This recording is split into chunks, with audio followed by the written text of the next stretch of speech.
Magazine, the super duper baseball blooper issue.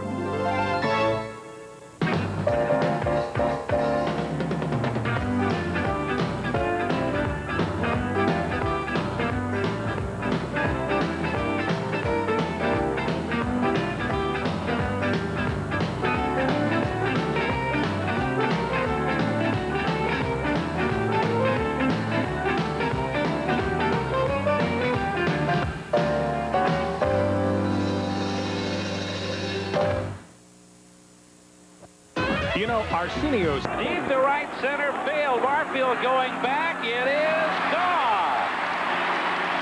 No, he caught it, Larry. My neighbor said, "Where are you going?" And I said, "Well, I'm headed to Kansas City to see the Orioles play." And he said, "What? Have you lost your head?"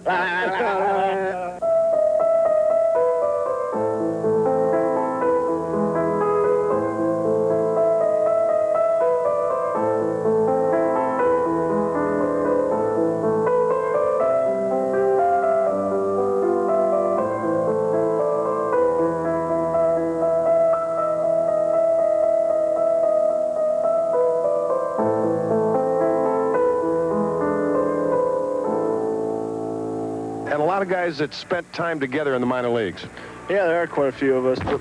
Oh. That probably means that Rona might be going to the minor leagues. And if so, the question is, can Rona bear it? Oh, my God. Time is called now. The home plate umpire sees it. He's pointing at it. And Greg's looking out to left field. Eric's looking down to left field. He thinks there's something on the field. Now he sees it. Oh. Think about it.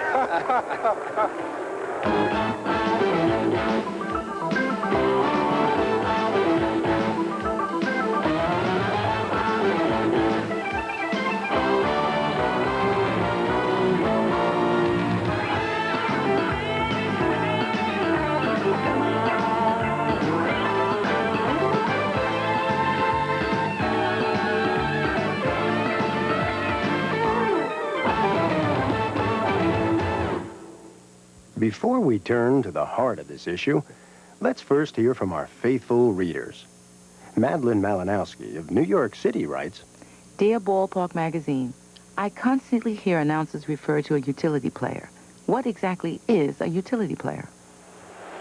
Well, Madeline, this is someone like Jose Oquendo, who's so versatile, the manager can put him anywhere he pleases. Jose Oquendo, the secret weapon, now hurling for the Redbird. Into right field. Oquendo. One gone. Oquendo throws him out. What a play by Oquendo. Yes, Madeline, Jose, can you see, is everywhere. And the pitch is lined into left field. Here comes Oquendo, and he's got it. The jack of all trades, Jose Oquendo. Jim Rogal of Pittsburgh, Pennsylvania writes, Dear Ballpark, I finally accepted the concept of the designated hitter in the American League. Now, I'm hearing rumors about a designated fielder. Are they true? Well, Jimbo, you caught us off guard on this one, but you never know what's going to pop up. Finally, Jackie Freed of Atlanta, Georgia writes, Dear Ballpark, I recently attended my first baseball game and I was very confused. How many outs are there in an inning? Well, Jackie, you must have attended the game between the Phillies and the Atlanta Braves. Andres Thomas on to Perry for out number 2. That'll bring up Von Hayes. A correction, out number 3. Wait a minute. There are only 2 outs, folks. Hold everything here. Hold everything. I thought I was losing it there for a minute. I don't know how in the world that happened. How can 9 players out in the field all be confused about how many outs there are? I have never seen that happen in all the years that I've watched baseball. Oh, but to answer your question, Jackie, in one inning, there are 6 outs.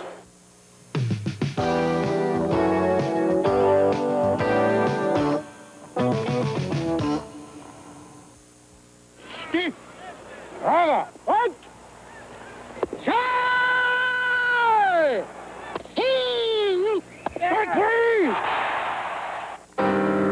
The strike zone, where pitchers and batters wage their daily war. The strike zone is often a source of frustration and bewilderment. It offers no quarrel on a swing and a miss, but do it enough, and you can lose your grip. Want to see a sailing bat? Here it is. I've always wanted to see a sailing bat. Sometimes the ball never makes it to the strike zone.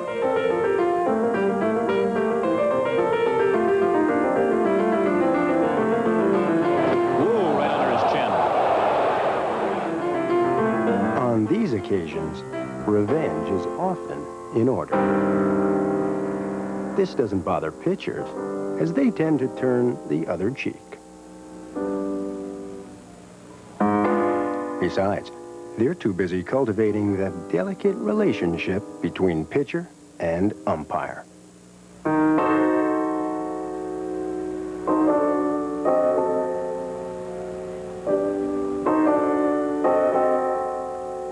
An unhappy pitcher can leave an umpire helpless. Strike one. But as every umpire knows, this game can be played by two. Let's see, did it hit him? Yes, right there. And luckily, Harvey throws about 10 miles an hour. Foul balls are strikes, and sometimes outs. And one pitch allows no argument.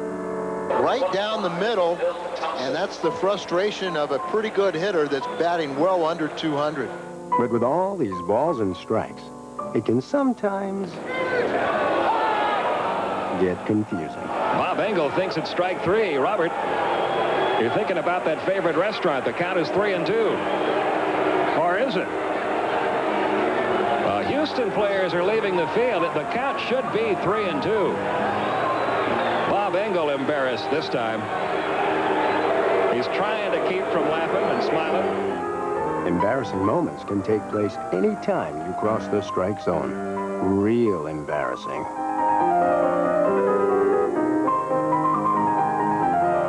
And just when you thought you'd avoided the issue completely, another strike is behind you.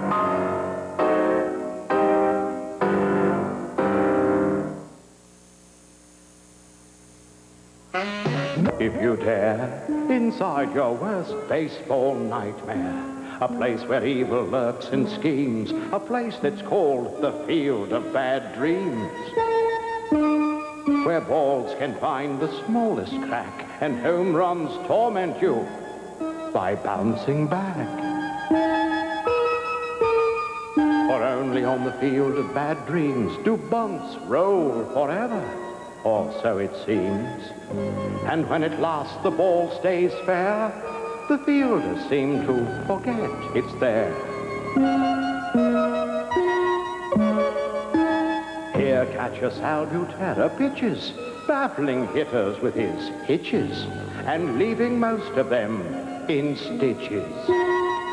A field but on a pitch by Kipper, the runner breaks, unbeknownst to the pitcher, who catches one for the Gipper.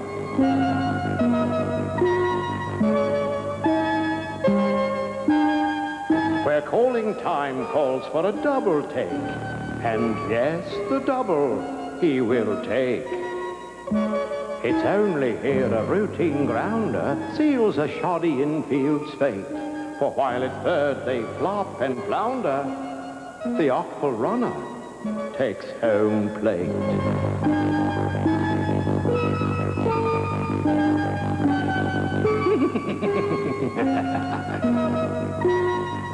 So come with us to the field of bad dreams, where nothing is the way it seems, where even doubles test the brain, when ground rules don't include the drain. For in this land of nightmare lore, the bad dreams leave you wanting more of things you've never seen before.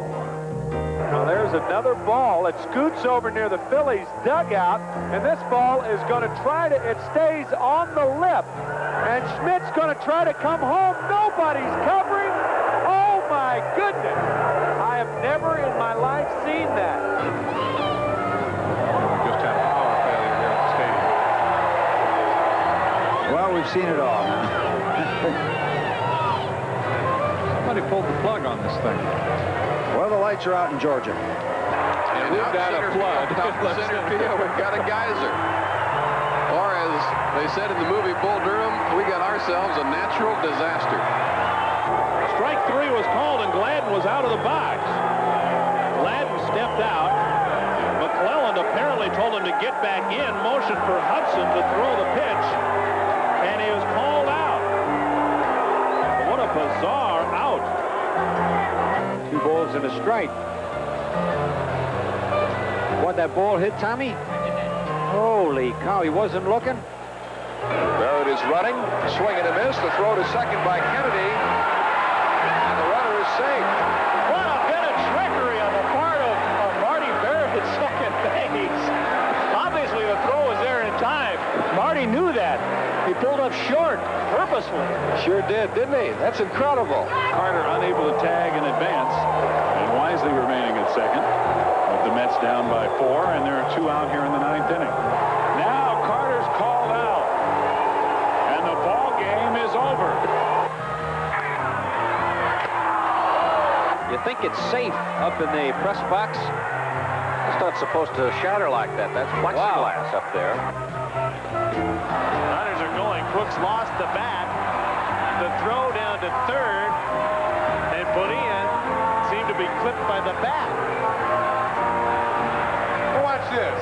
The bat, the ball, and Garcia arrive at third base at the same time. That's weird. Here's the bat. Garcia avoids it. Bonilla can't. The ball hit it. This is the first time I've ever seen this. This slider's hit deep to left field. Daniels back on the track at the wall. He jumps. Right again. Home run. Oh no! Oh my goodness! I'm starting to sound like Phil Rizzuto. Hit deep to center. Robin back. Does he have it? I think he made a great catch. He did. Unbelievable. Oh, that was beautiful. The Brewers win. It's a dinger. He lost the ball over the fence. It fell out of his glove? Yes. The second base umpire signaled out. And everyone in the stadium, ball players included, pulled on that one. And that's precisely what we mean in this, the field of bad, bad dreams.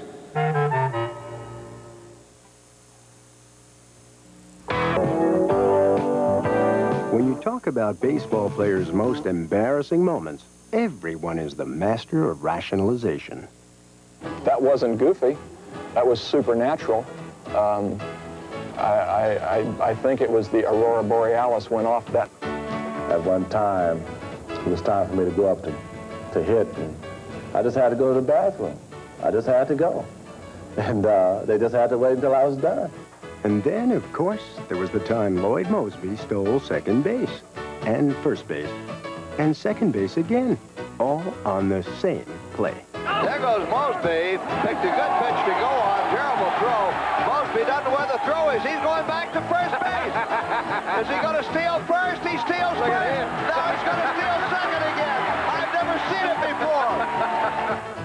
This is something that I just wanted to make a video for the kids for on how to do things twice and be successful at doing so. That is probably the most unfortunate thing out of the whole year. I didn't even get a stolen base for it. I started against the Cubs one Sunday afternoon. I think I faced 8 hitters, and I only got 1 out, and he almost killed the third baseman. I tried to throw the ball in my glove. I missed the glove. Howard made a great save between third and short. It was a 1-run game. If he doesn't come up with the save, you know, it's a tie game. And I got a save. Howard got a save. We got 2 saves in that game.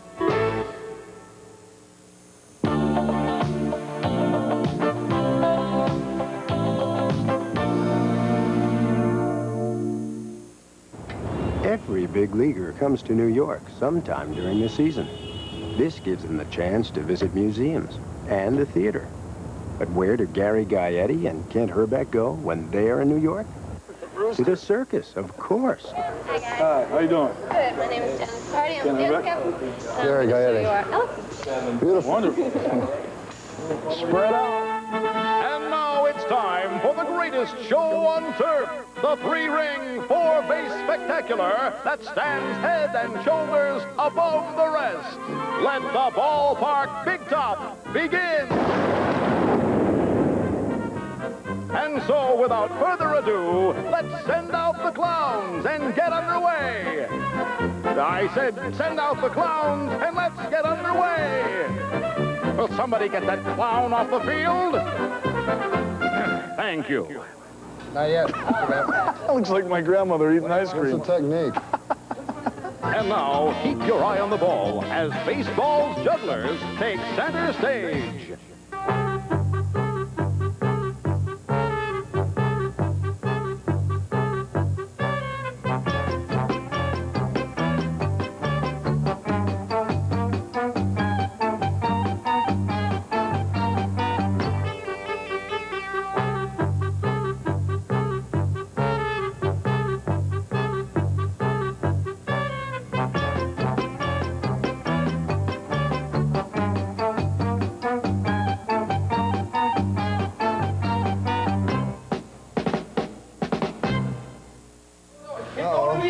Who are you guys?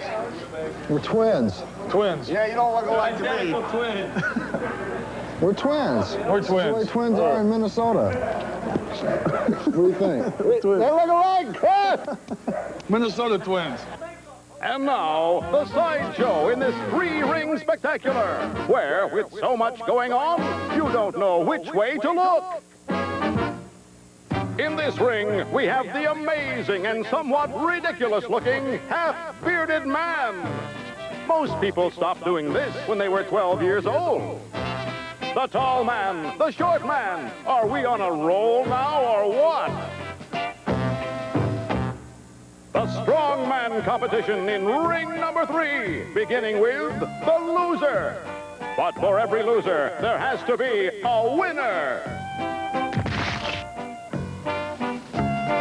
And just when you thought the trapeze artist had gone home, we present the amazing freestanding leap over the dome.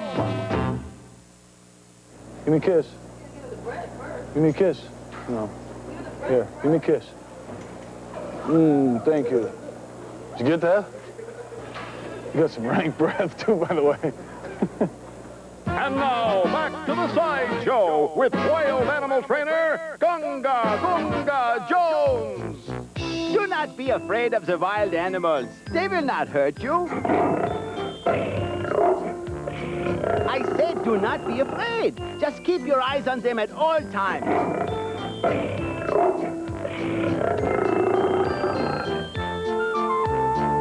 The wild animals are really quite harmless. Watch how I carefully control this king of the AstroTurf with no fear whatsoever.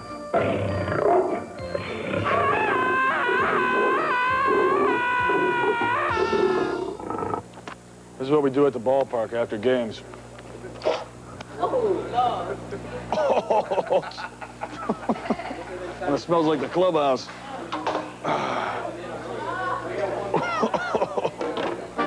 And now for our finale, the Tumblers.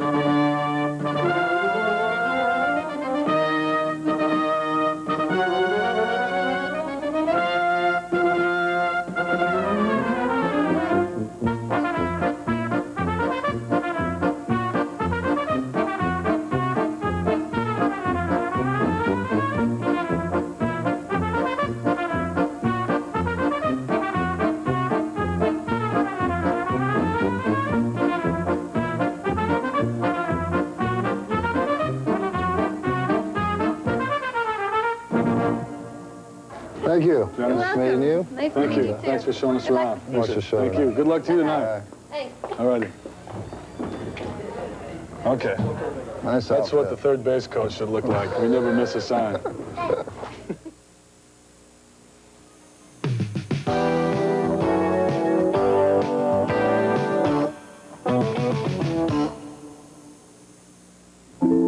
When games start running long and time is dragging on, announcers need to find something to fill the time. Yeah, the great suspenders out tonight. You don't believe that Timmy's head's bigger than mine, do you? There is a place on the earth where the sun sets in the east. Appears to set in the east. Okay. It's true. How are our government relations with Spain? Do you happen to know? They're fine as far as I know. In the Panama Canal, as you go through the Panama Canal, it weaves back and forth, and the sun appears to come up in the west and set in the east. They do solder down in Memphis, don't they? Yes, they do. Yeah. Yeah, that's right. Yeah, that's it. Yeah. Give me an Arnold Schwarzenegger. This here copyrighted telecast this is Henry Kissinger talking to you, Jim. I think we need to play some baseball today. Mr. Rock, the plan. This is Lindsey Nelson here, CBS Radio Sports. Paul Horning is on the squeegee. He's at the 30-yard line to the 20. It's such a pleasure to be broadcasting this rain delay from Toronto's Exhibition Stadium. Oh, whoa. Be very quiet. Wow. There's a fine shot, Joe, of something that means absolutely nothing to this ball game. What about Roger Rabbit? You want to talk about that for him? Haven't seen that one. And if you don't like Pee Wee Herman, you need to be checked. Well, what else can we talk about? Have you ever heard of cow tipping? Cow tipping? Yeah. They're pigeons. They're worthless creatures. And the jellyfish. Ever swim with a jellyfish? Try not to. Oh, August is jellyfish month here in the East Coast. We're really running out of things to talk about, aren't we? We're discovering everything here. Valley Regional High School was on the Housatonic River, on the banks of the Housatonic. In fact, I can sing the fight song, but no, I won't do that. How can the Bee Gees, Stayin' Alive, a much disdained disco record, rank ahead of Mitch Ryder and Devil with a Blue Dress On? Ma chérie amor. High above the Housatonic, mid the Berkshires, proud and true. It's the same old story. Of love and glory? Let's not get carried away. And what have you and Mr. Blast been talking about tonight? Anything? Nothing important. No, if I tuned in today's game, it's the first game I ever saw, I would say, I listened to two guys tell me about Parsley, Hitler. That's right. And some baseball. And I think Curly of the Three Stooges would have summed up this series by saying,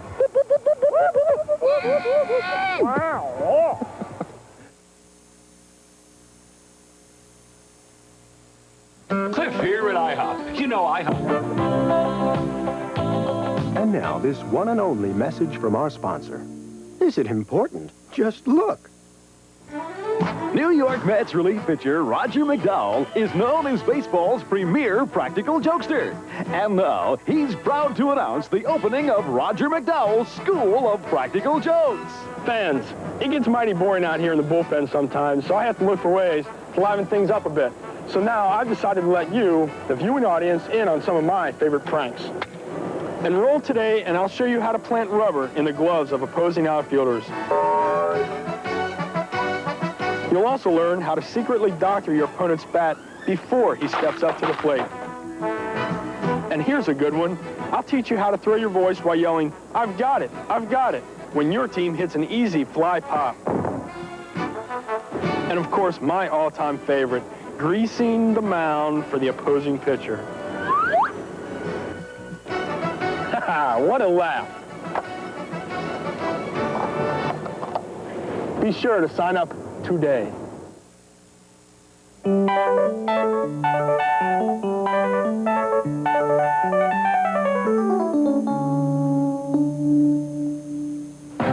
Baseball streaks belong only to the best, like Joe DiMaggio, who hit in 56 straight games. Lou Gehrig, who played more than 2,000 in a row. And the latest entry in the successive Hall of Fame, Orel Hershiser, who pitched 59 straight scoreless innings. Fly ball to right on a semi-check swing. Gonzalez, the record. Orel Hershiser, 59 consecutive innings scoreless. The all-time record.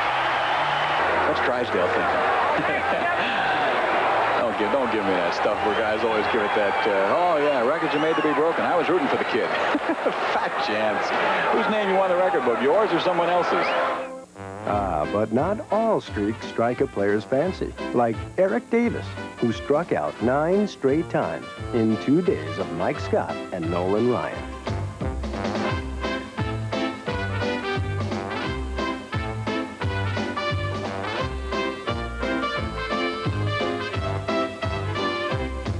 Corey Snyder knows the feeling. Corey had struck out 9 straight times against Roger Clemens. Then, a miracle.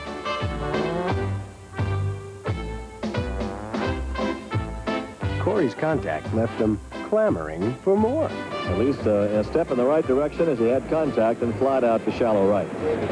There it is, the handshake. The high five, the low five. I got a fly ball against Roger Clemens. Then there's the saga of pitcher Don Carmen, who was 0 for 46 in his career and figured when in doubt, he might as well bunt. Carmen made it to first, but the error made him 0 for 47. A reprise was in order. Here's the 2-strike pitch, a bunt that trickles foul, and he's a strikeout victim. At 0 for 48 now, the bunt simply wasn't working, so Carmen took a cut. The batter, Don Carmen, up there to bunt probably. Nope, he's going to swing. Base hit through the middle. Oh! I don't believe it. Don Carmen with his first major league hit. That snaps at 0 for 48 for him. I do not believe it. They're going to stop the game and give him the ball. Len Cicada owns still another streak worthy of forgetting. Cicada couldn't have bought a hit against the White Sox, going 0 for 66 over the course of 7 seasons. But all streaks, whether good or bad, must soon come to an end. In the box score, it was 1 small hit, but 'twas a giant leap for Len.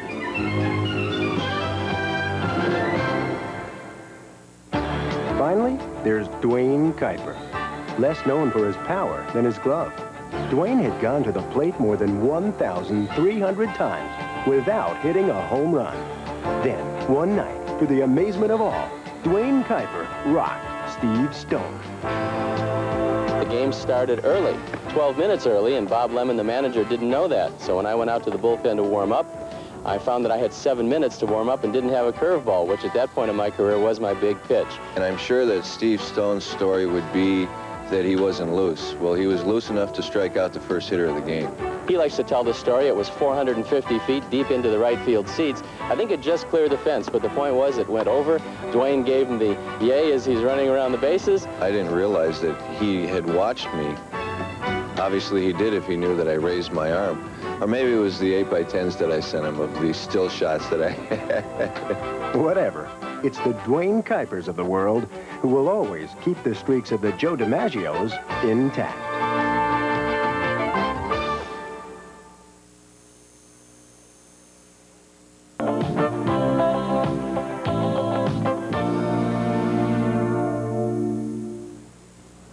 And now, it's time for a very special feature as Ballpark Magazine conducts its own star search in this, the first annual Baseball Talent Show.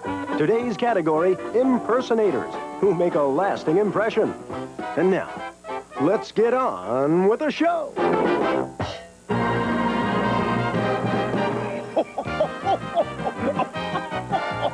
Thank you, Curtis. First, let's take a look at those who didn't make the finals.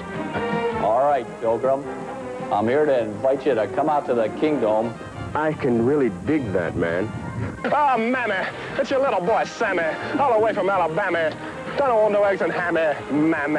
Hi, this is Ed Sullivan, inviting all you fans in the greater Seattle area. Well, blows me down.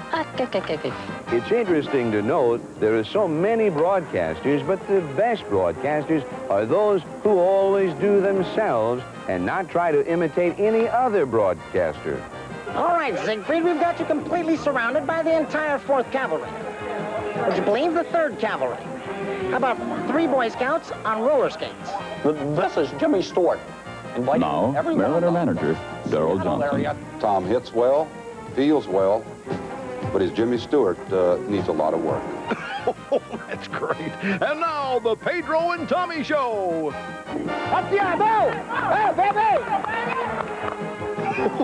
This is rich. We'll get back to that. But first, remember the Cincinnati relief pitcher, Brad the Animal Leslie? Well, he even prompted an imitation from the normally subdued Nolan Ryan. Watch this. It's great. Nolan Ryan doing Brad Leslie. I love it. Oh, go ahead. You can do it now. Be tough. Beautiful. Oh, and hey, how about Tommy John? It looks like Don Mattingly has him down just about perfectly. Now, unfortunately, once Price Waterhouse tallied up the votes, none of these contestants made it to this, the final round. I love these guys. Our second runner-up is Rick Dempsey, who somehow manages to do a Robin Yount and an old Tommy Lasorda at the same time. Featuring a brief cameo by Sammy Stewart as Jim Palmer. You get it? A brief cameo? Oh, I kill me sometimes, I'll tell you. Toward right, curling down toward the corner. They won't get it, and it might get out. It will. See you later. Yount hits an opposite field home run.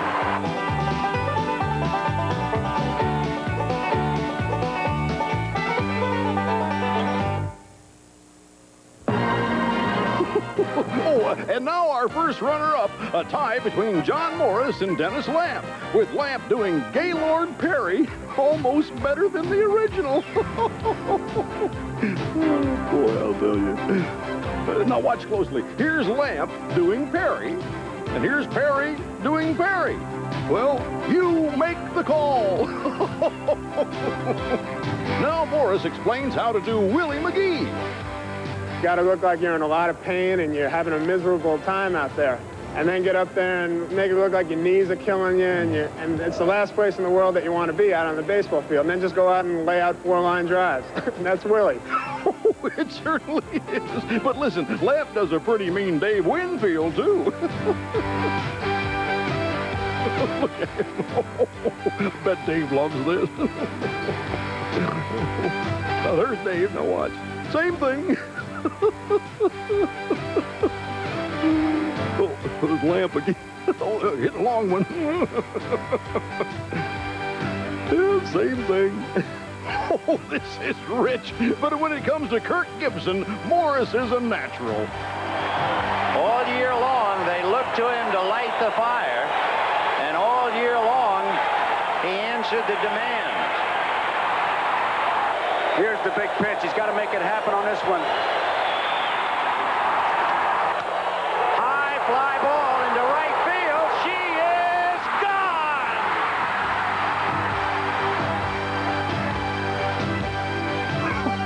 gone! Funny stuff.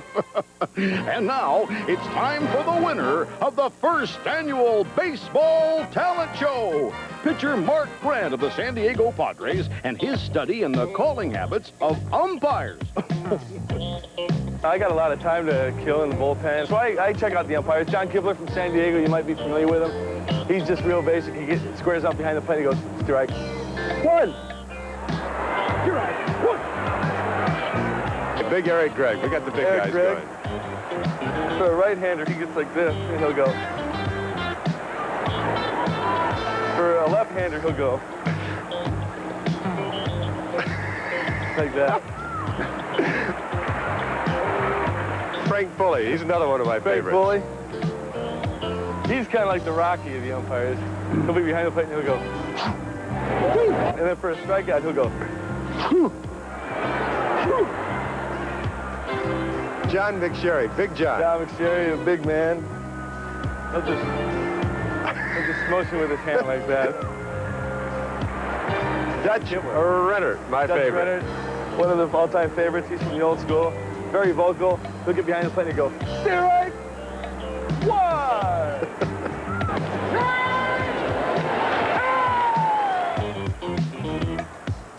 How'd you tell me Dutch Renner ordered a steak in the restaurant? In the restaurant, he orders steak rare! When I'm not in the... Of course, we know which bloopers win our admiration, But what about the players themselves? Which ones do they like best? My favorite blooper, I guess, was about 1979. Ron Reed, one of our relief pitchers on the Phillies, was having a real tough time. He was in a slump. And he finally came in, had a 1-2-3 inning, hadn't pitched in a while, and he did cartwheels off the mound all the way to the dugout. He's 6'7". Unbelievable. We were playing in Minnesota, and there was a bunt down the line, and Kevin Seitzer came over. It was staying on the line, and Kevin goes on the inside of the line and starts blowing the ball so it could continue to roll foul. And just to have the ability to think about doing something like that it blows you away. Terry Mulholland, we were playing the Mets a couple years ago. A ball was hit to him, and it stuck in his glove in between his fingers. And instead of just taking the ball out, he calmly took his glove off and threw it over to first base. He didn't panic, and that was just so him. Right back to the mound. Good stab by Mulholland. Runs most of the... And throw... What? The ball stuck in his glove, and that's why he ran so far to first. He couldn't get it out. And then he attempted to lob it with his glove hand, and the glove went with it. And Brindley caught them both. I think the most ridiculous play that I have ever seen. I wouldn't call it funny, and I was not involved in it. We were not involved in the game, but one night in New York, Carlton Fisk tagging out 2 runners at home plate almost simultaneously. One fun at a time because I was pitching, but after they made the catch and everybody was okay, it was okay. I remember a fly ball hit, Sid Bream hit it. I think it was in '87, and Mookie and Lenny collided, and they went in the air and bumped heads. Yeah, it was a collision. It wasn't funny at the time, but I thought it was okay. I thought it was pretty funny the next day.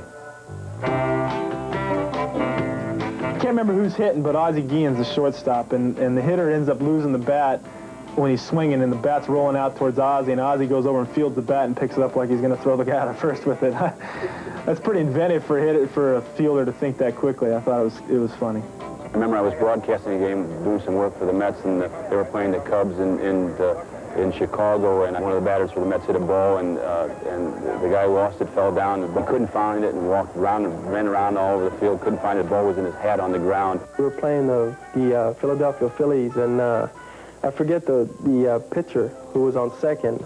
I think that the ball went behind the plate, and he was going from second to third, and he tripped over the base and just landed on his face. It was just the funniest thing I've ever seen. I think it was the blooper of the year. I couldn't stop laughing. It was so funny.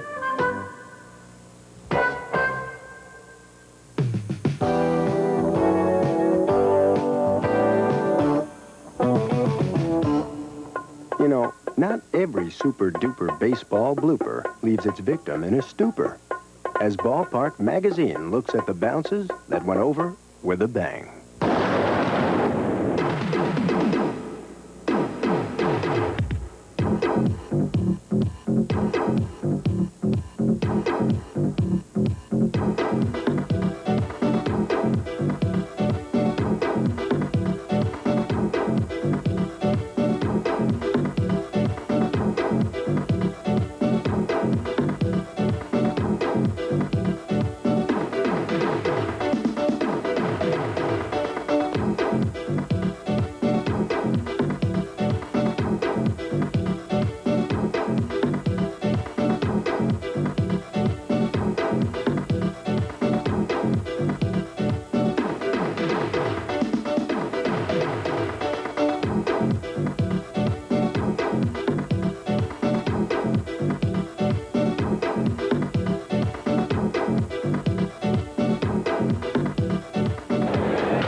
Zavella, he caught it!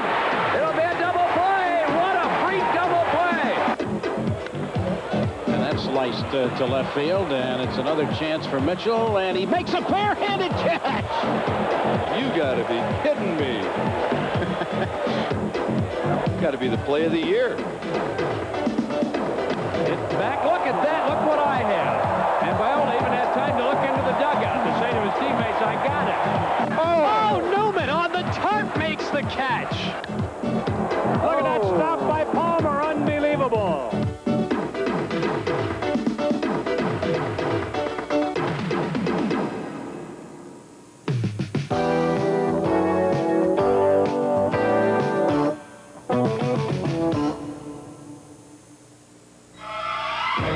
Greetings to all. But I knew you were coming, for I am the amazing Costella, the magnanimous magician, the prescient personality, the bedeviling bard of baseball, able to see into the future, as with this, my first trick. The Magnificent Seven are warming up in the bullpen and will be with you as soon as Leonard hits into a 6-4-3. 6, 4. Yes, thank you. But for me, the amazing Costella, the baseball is merely a tool in the mystical, magical world of adobo. Something you cannot possibly understand, so I don't expect you to. Just watch. But don't be afraid, for I, the amazing Costella, am always in control. Just keep your eyes on the ball, and you too will be amazed.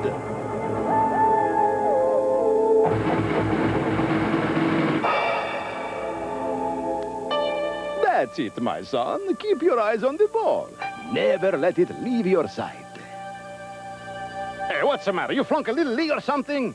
For only I, the amazing Costella, can make a ball disappear into the magical land of Dobo.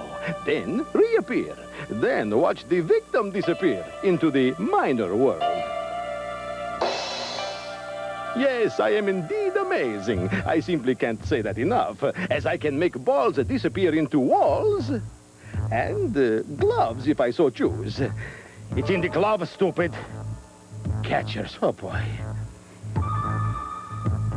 The amazing Costella can be a magical punster, putting one catch in the bag, or agonizing over the agony of defeat, which is precisely where this ball doth lie. You must tip your hat to the amazing Costella and the magical world of Dobo, for perchance that you don't, you might lose it. Amazing. I can make balls disappear in gloves, you see? Oh, what a tangled web we lead. And so I can make entire gloves disappear. But the amazing Costella's great... You're right, it is rather inappropriate. Oh, come on. What was the joke? It's a side of pokey I'd rather not discuss. Ball players vanish magically. Just to watch what I do to Lee Mazzilli.